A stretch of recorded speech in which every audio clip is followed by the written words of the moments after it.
Hi, I'm Kristen with an E, and this is Talk with Kristen with an E, a place to slow down, be honest without having all the answers, and feel a little less alone together. Let's talk it out.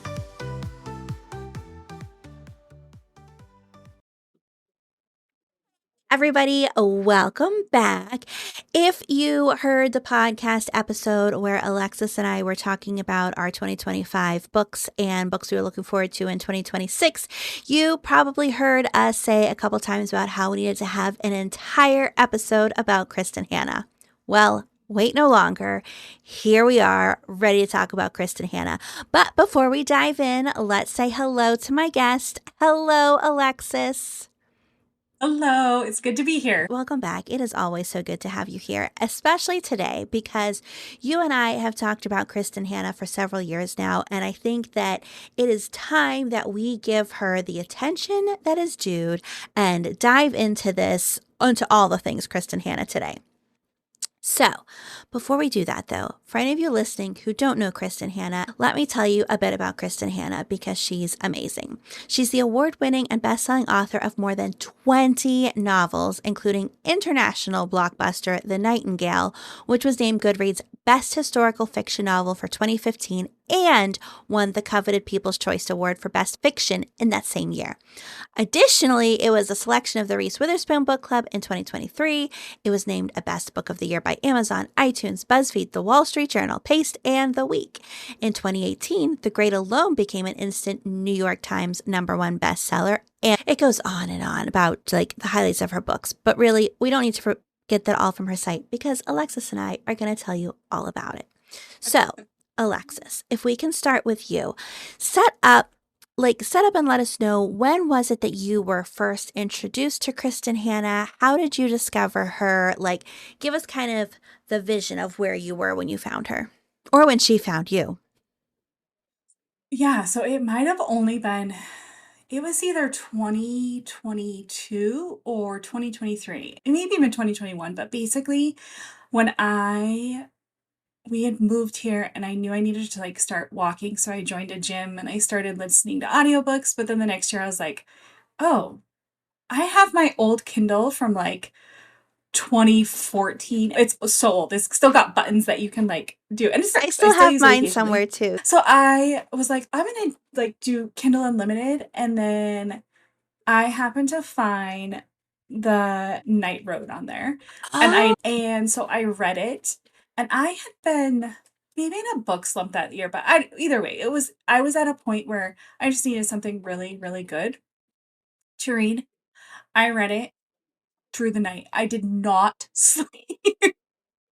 And I bawled my eyes out. Bawled. Just it was the saddest and best book I've read. And it instantly became my #1 favorite book. Can you remind me what that one's about? If you remember. Okay. So there's a couple of friends that they're siblings and friends, and they get in a car accident. The daughter is dating the friend is dating the brother, and the sister dies. And it's kind of a whole, she's tried for manslaughter, but she's pregnant with the brother's child. And it is it's quite the story. Yeah, there's a lot. But as a mother,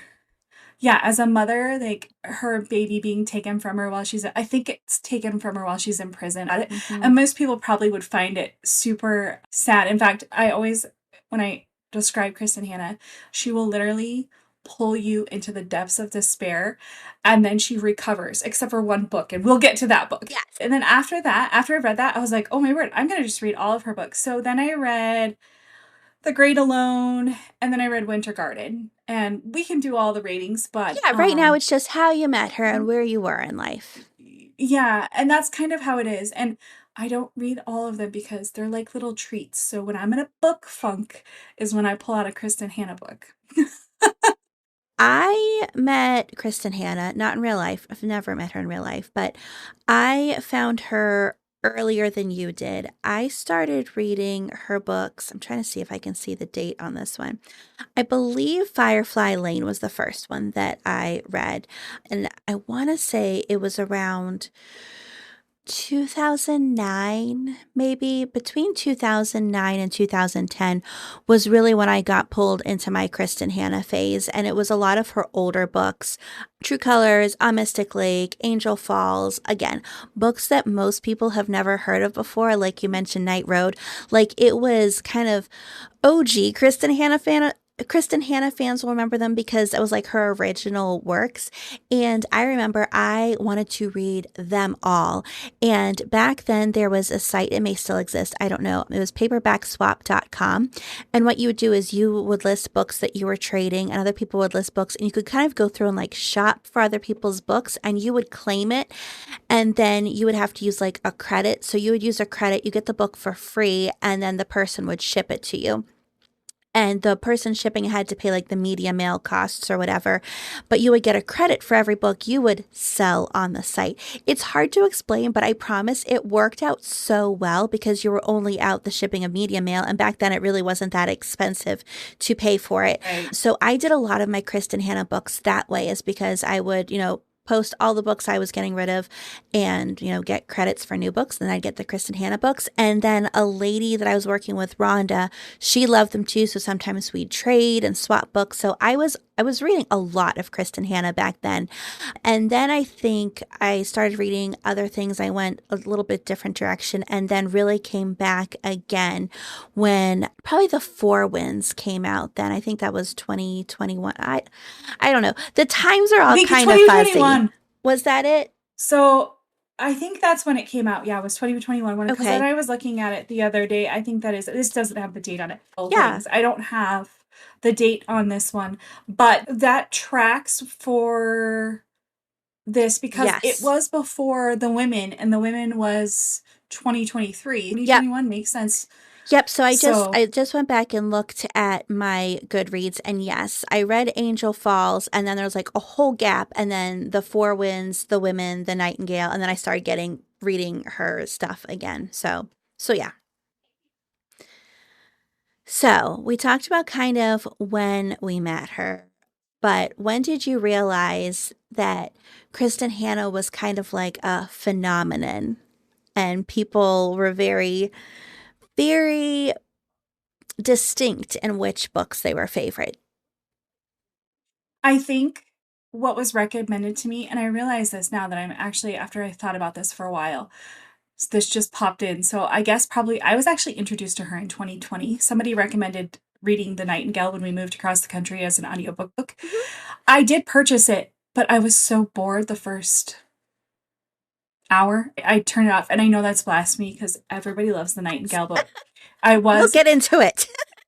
And so, it really was, I think it was when The Four Winds came out. Like, I was kind of starting to follow book groups on Facebook because I was looking for used books, and everybody's like, oh, this is so good. And I purchased it, but of course it sat on my Kindle until last year. So you know how that goes. Yes, I do know how that goes.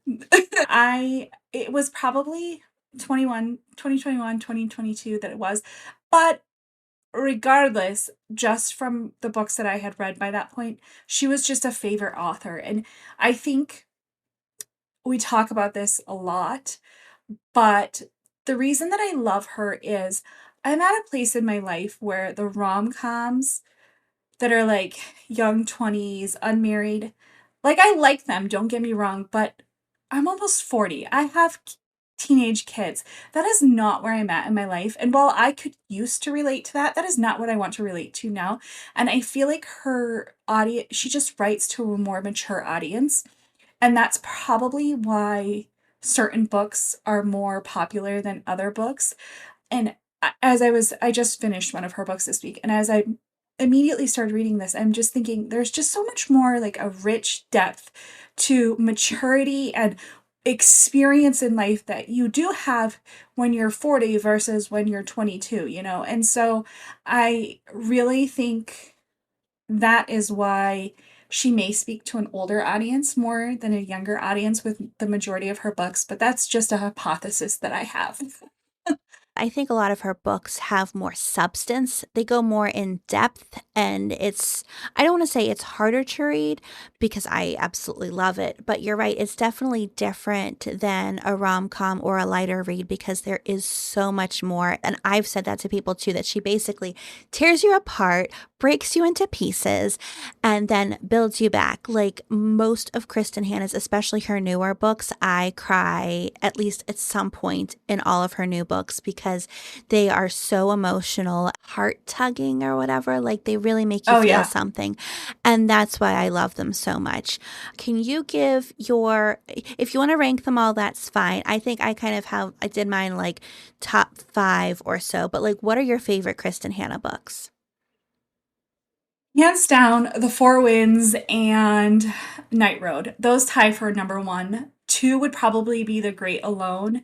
And then three, I have a tie for Magic Hour and Angel Falls. And I don't know if you've read Magic Hour, but it is so unique. I don't think I've ever like heard a story from that perspective.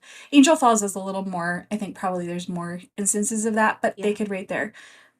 Um I could tell you my worst, but we can wait for that if you want. Yeah, we're just talking best right now. So I would say my top 5 are The Four Winds, for sure, completely. The Four Winds, The Great Alone. This is where it becomes a toss up because I used to say The Winter Garden was my favorite book of all time for a very long time. At this point, it's been so long since I've read it that I can't actually remember what it's about. But let's put Winter Garden at 3, The Women at number 4, and then number 5. Again, I don't know if I'm leaning because of recency bias and what I've read more recently than what I actually really loved. It would probably be Firefly Lane or Nightingale. I say Nightingale because it's the one read more recently, but I say Firefly Lane because I remember when it came first out, I loved it a whole lot until Winter Garden came out, and then Winter Garden replaced my favorite then. So that's kind of where mine is. But I have some theories on why people's favorites are their favorites too. Because, and this is why I asked why it was so important that I asked you at the beginning when you found Kristin Hannah, because there's kind of like different camps of Kristin Hannah fans, and it depends on when you started reading. So there's like the old Kristin Hannah fans, like those that found her before 2015, and they would often say their favorites would be, or the ones that brought them in, introduced them the most, or be Winter Garden, Between Sisters, Distant Shore, and Comfort and Joy. And those are kind of the top 4 from that time period.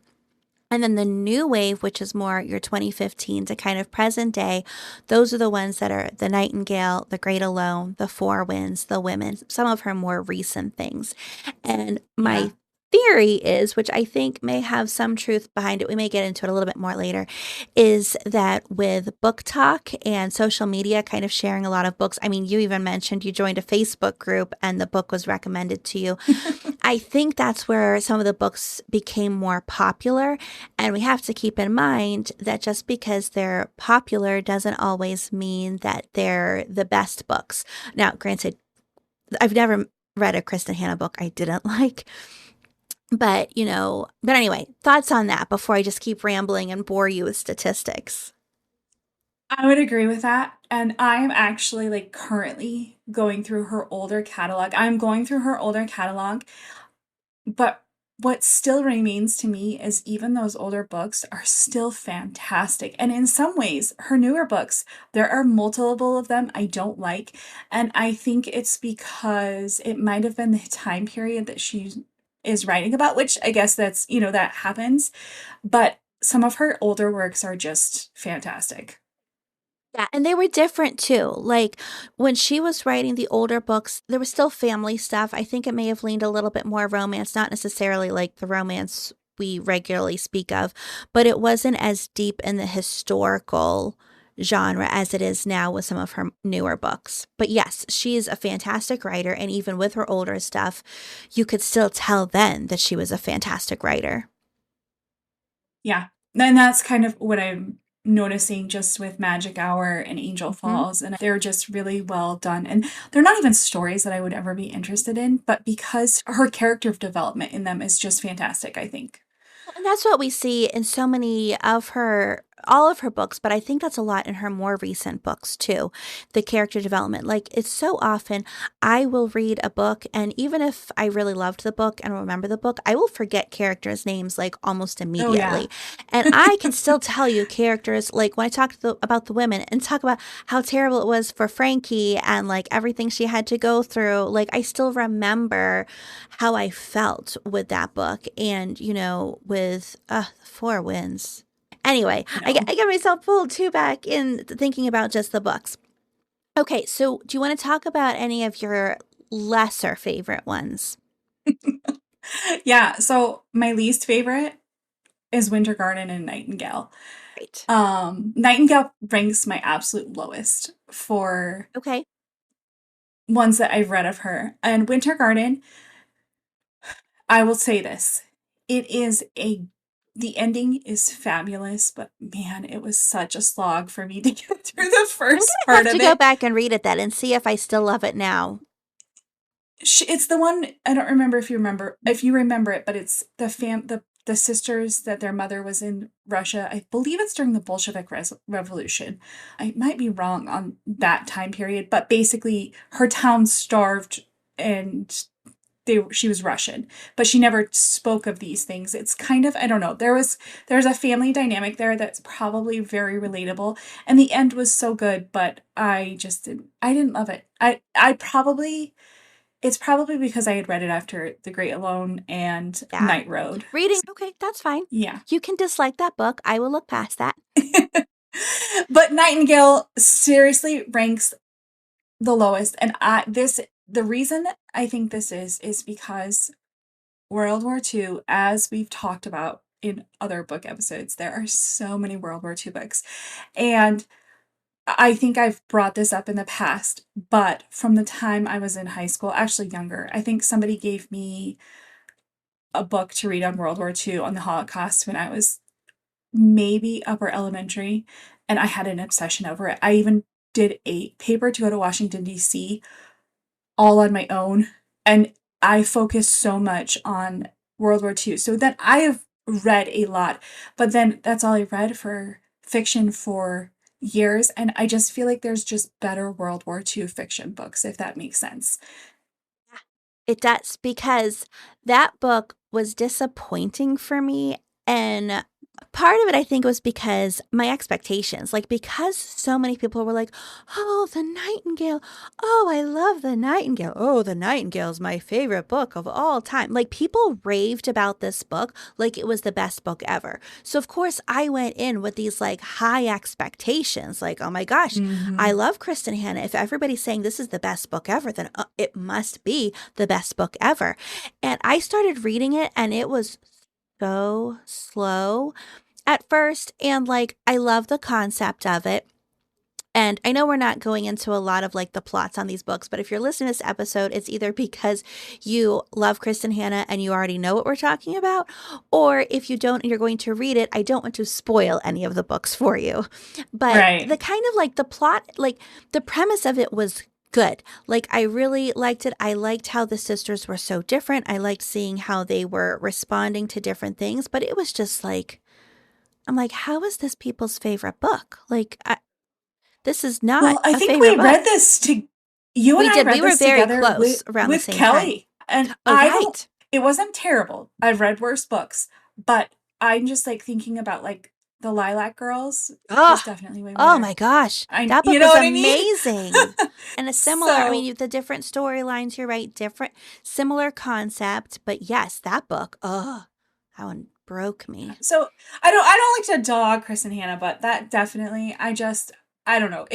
What kills me about it is it's like the one becoming a movie, and I don't know, I just think there's so many other ones. So Homefront is supposed to be a movie now, too.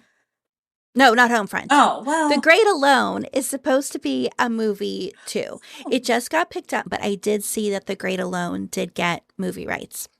So we will see. But yeah, Great Alone. I know you love that one, but The Great Alone has like way too many trigger warnings for my life growing up. I Okay. don't love it, but it's well written. Well, there's just so much with the violence, or you know what I mean, like the domestic violence. It's just too much. So that is one that I kind of struggled with, but it's so well done. And I don't know. I just her portrayal of Alaska was amazing. So Yes. Oh, that's right. It was Alaska. Alaska.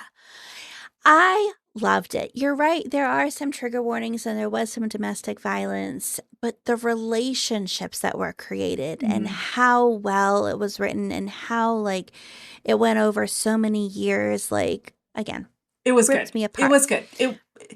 But because of that topic that she covers in it, I can see why that doesn't necessarily get the same attention that the Nightingale does because everybody loves, a World War II story. Fewer people love stories about husbands beating their wives. And I mean it. Like, it is a terrible, terrible topic.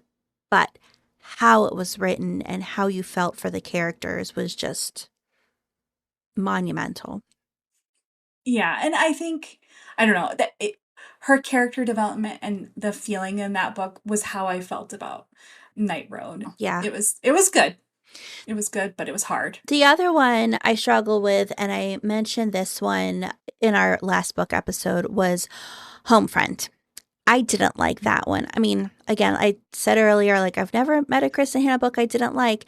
And because it's Kristin Hannah, I liked the writing, but I did not like that book at all. And I felt like there wasn't as much character development. I felt that there was a lot of immaturity in that marriage.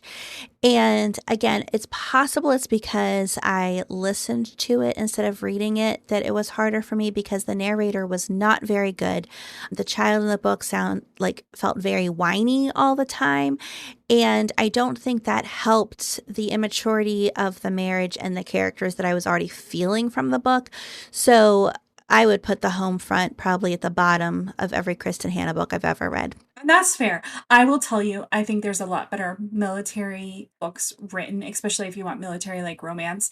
When I read that, it wasn't necessarily memorable because I was reading it with a couple other military romances, but I did enjoy it for that year. It was kind of like my one Kristin Hannah book that I read that year. So I can see that.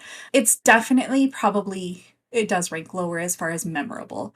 Like I don't remember a whole lot of details about it if I'm thinking about that one. Yeah. Well, even other, military books she's written, The Women was very well done. Now, I will tell you, The Women is a book that I loved, but again, didn't quite meet my expectations based on what everybody else was saying. And again, it was book talk and people, well, for me bookstagram because I don't do the TikTok, but on book talk and bookstagram, people raving about The Women and how, oh, it was so, they cried so much, this, that, and whatever.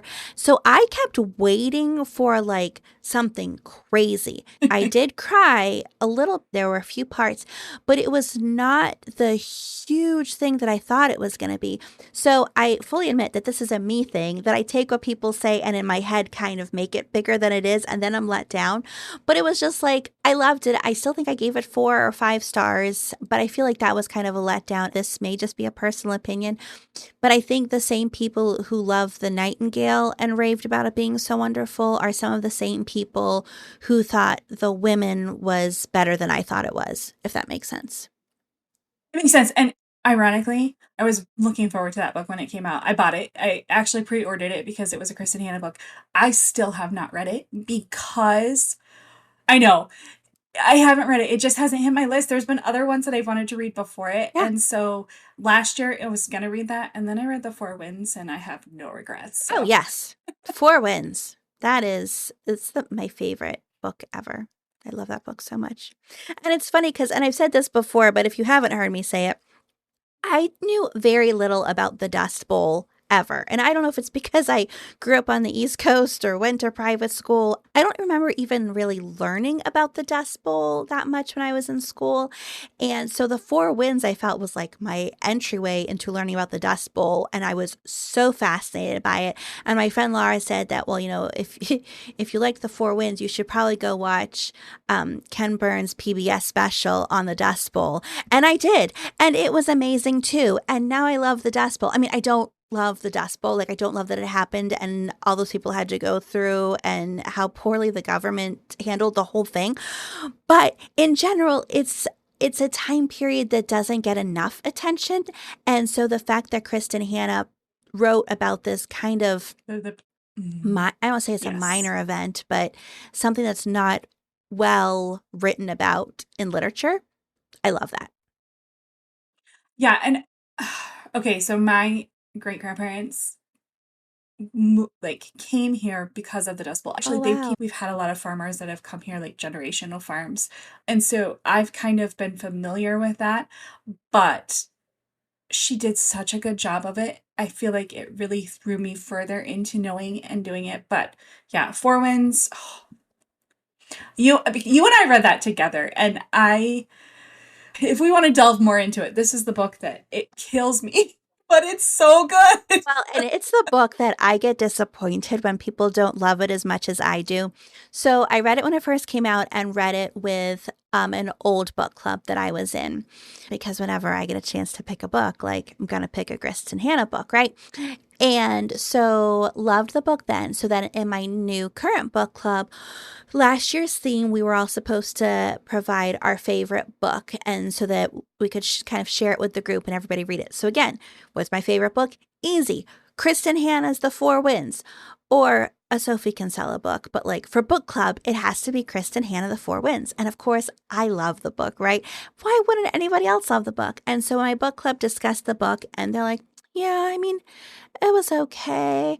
Yeah, I mean, I gave it a 3. I gave it a 4. I'm like, it's a 5-star book, people. Like, what are you It's doing? five. But, like everybody has their preferences. And throughout the year, as we all read everybody else's favorite books, I didn't love some of their favorite books either. Like, there's nothing wrong with it. But part of me is kind of like, how can you not love it? Like, this is a masterpiece. But I'm sure that's how Really people was. feel And when I say I don't like the Nightingale that much. So, but man, the Four Winds, I think the thing that kills me about that book is she broke you down, broke you down, broke you down. And it was like, can we get any more broken? But there was no building up. But it worked. It worked yeah. so well. And Yeah. I'm just that book. I still think about that book a lot. Oh, A I lot. can like picture things in my brain because like I think I did the audio version. I've done both the audio and I've read it. And I usually only use like library and free. I own the Four Winds not only on my Kindle, but I also have the hard copy. So I own this in 2 versions. I have listened to the audiobook, Julia Whalen. Oh my gosh, if you want your heart to be broken even more, you have Julia Whalen read that book to you. And I have read it. And I can see, like, when I read, whether I'm listening or reading, I like see it like as a movie in my head. If I close my eyes, I can still picture her. I can picture what I've seen the street scene in California when they're there. I can see her waiting in line. Oh, yeah. I can see the little camps. I can see her best friend. I can see it all in my head. And like, why this one hasn't gotten picked up for a movie, I don't know. Like, anybody listening who has powers that be in the movie industry, The Four Winds needs to be a movie. Make this happen. I just think about when her brother was in the hospital. There's dirt everywhere, piles of Yes. dirt, and these Yes. people are just, they can't breathe.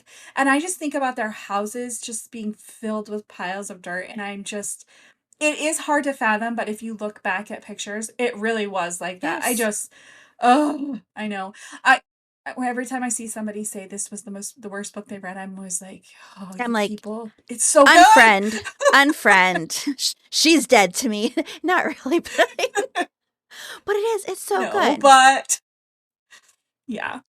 I think that what I have kind of theorized in my mind is there's different camps, and depending on which camp you're in, really kind of does determine which book you love most. There's the different camps are kind of like the old, like the OG Kristen Hannah ones, and they love The Winter Garden, Between Sisters, Distant Shores, Angel Falls, Magic, like all those old books.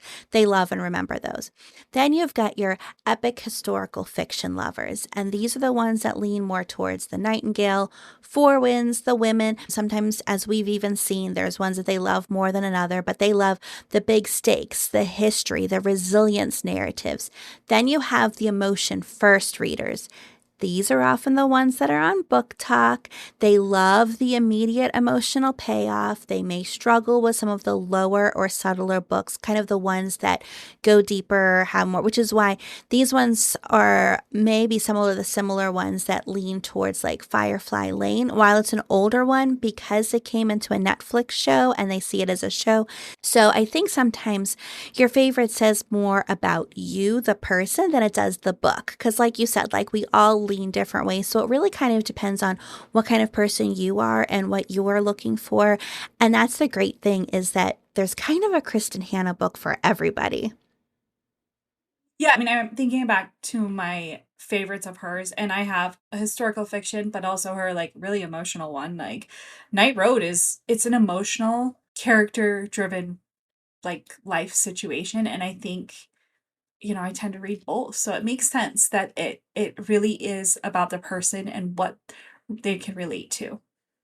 Well, and I think it does, and it can change too. Like, what you loved before may not be something you love now, and it's always good to try different things too and see, maybe something is out there, and that maybe the best, maybe the best Kristin Hannah book isn't the best one. It's the one that you found at a certain time in your life that really meant the most to you, of where you are or what you were feeling at the time. Yeah. Yeah. 100%. Well, anything else, Alexis? Any final thoughts or anything we missed that you really wanted to say about Kristin Hannah? No, I mean, can we go out saying that The Nightingale is her worst book? I mean, I shouldn't say No, that. because the home front was pretty bad too. Okay, Homefront and Nightingale are her worst books. If you like emotional stories, read Night Road and Four Winds. You have to read Four Winds just to even like get some perspective on that time in history. You might not love it, and that's okay, but you should read it. Yes, you should read it. The Four Winds, 100%, and The Great Alone. But yes, if you can get past trigger warnings, read The Great Alone too. All right, Alexis. Well, this has been wonderful. So thank you so much for joining us, and I'm sure we'll talk again soon. Thank you.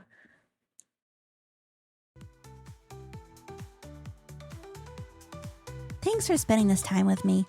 I hope this conversation made you feel a little less alone. Take care of yourself, and I'll talk with you soon.